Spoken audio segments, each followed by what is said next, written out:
So welcome everybody to the video tutorial for surveyors in Cabo Collect.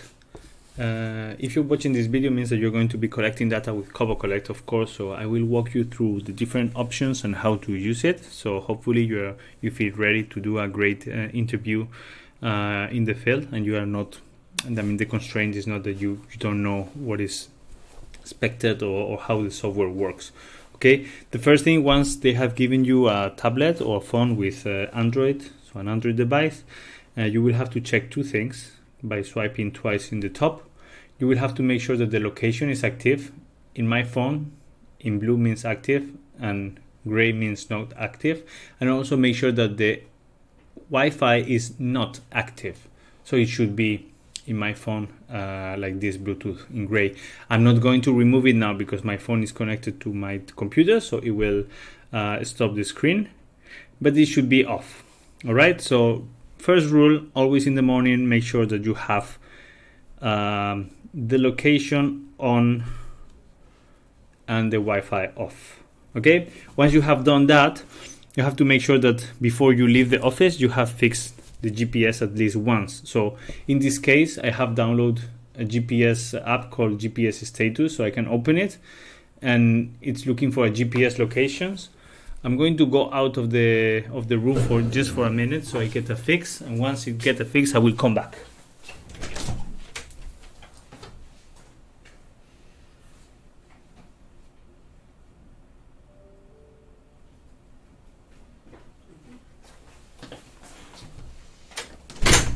As you can see, I got a latitude and longitude. If you search for this, you will find that I'm located right now in Oslo. So it means that I got a fixed, so it's good to go. This you have to do it, especially like as an admin, maybe admin of the tablets every now and then. And now you're ready to go to Cabo Collect. So we will start doing a test form that I made. You click on Cabo Collect. You are presented with the initial screen where you can have several options like fill blank form, edit, send, view, get, and delete. Maybe you don't have all these options if your administrator has decided that you should not have them. So at least you will have always fill blank form, and maybe you will have edit or the rest. So if this is the case that you only have one, well, we're going to go and tick and fill blank form. We have a test here called test BF. It's a dummy test that I always make for this kind of trainings, but you may have more forms here. 1, 2, 3, 4. It depends on what type of things you're doing, but usually you should get 1 or 2 for not confusing you that very much, but you need to be sure which one you need to do. In this case, we are going to open test BF. And then it loads. As you can see here, this form is in French, but don't worry because we can tick in the small arrow here. Sorry, not in the small arrow. You can click in the small 3 little dots. Where is the language? We should be able to change the language here.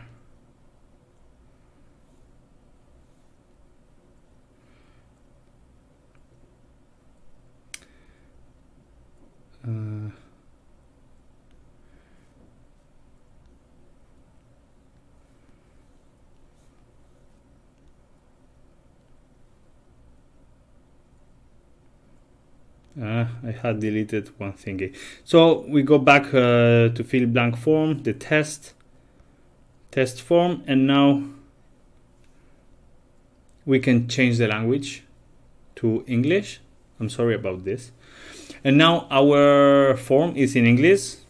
In this form, I'm just going to show you most of the type of questions that you will be finding in your forms. Whenever you have a line, blue line like this, it means that it is a text question. So you can just type your name in here, right? You can also type numbers. There's no problems. So you can to swipe like from left to right to change, or you can go by clicking the other one, by swiping the other direction back. The numerator, I put twice the name, so this is a little error. And then your age. And then it gives you here a little hint. This form may be not perfectly done, so this should be also in English, but I haven't translated. So how many, what is your age? How many years do you have? And here again, this is not a text, but it's a number, but it means that you can type anyway.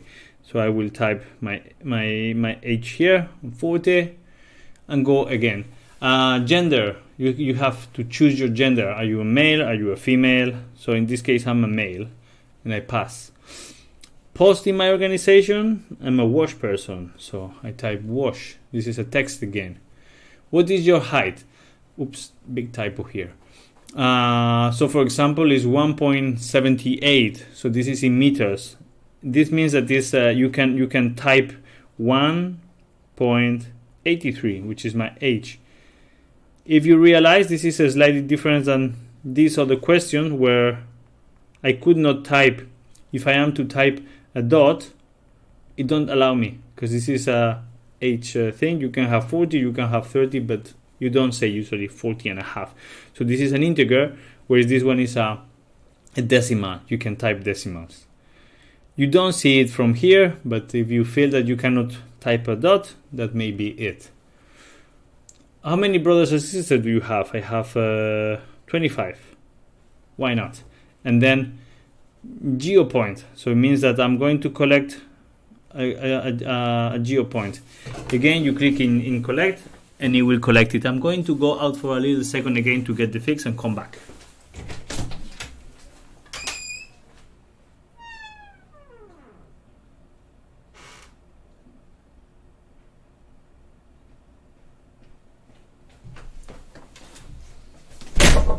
So by default, the computer will fix once the accuracy is quite good, so like 5 meters. And then this is my latitude and longitude and altitude. So I'm ready to go. I can go to the next one.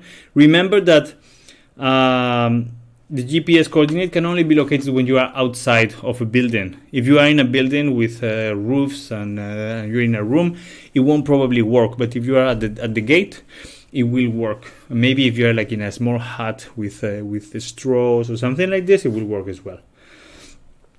All right, this is a different type of question now. We have, what music do you like? You can choose more than one. So whenever you see these squares in the questions, it means that you can tick more than one. So I can have rock, techno, jazz, beat, musique africaine, and other. I can even have them all. It's not in this question, there is no problem. It may be another where you have a problem, but not this one. And then you swipe.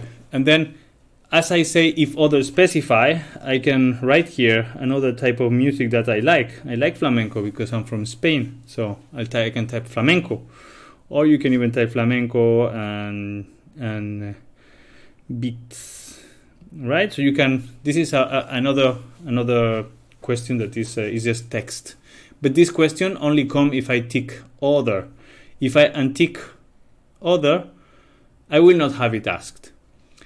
And then ask if possible to take a picture of the person. Okay, so can I take a picture of you? If you say yes, you just have to click OK here.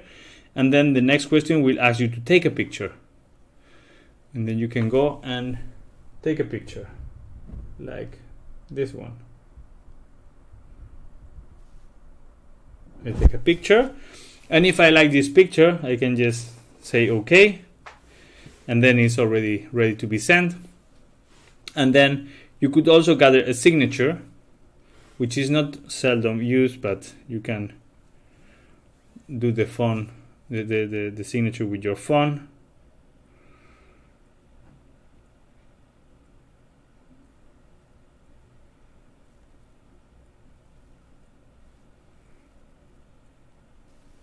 Sorry, I think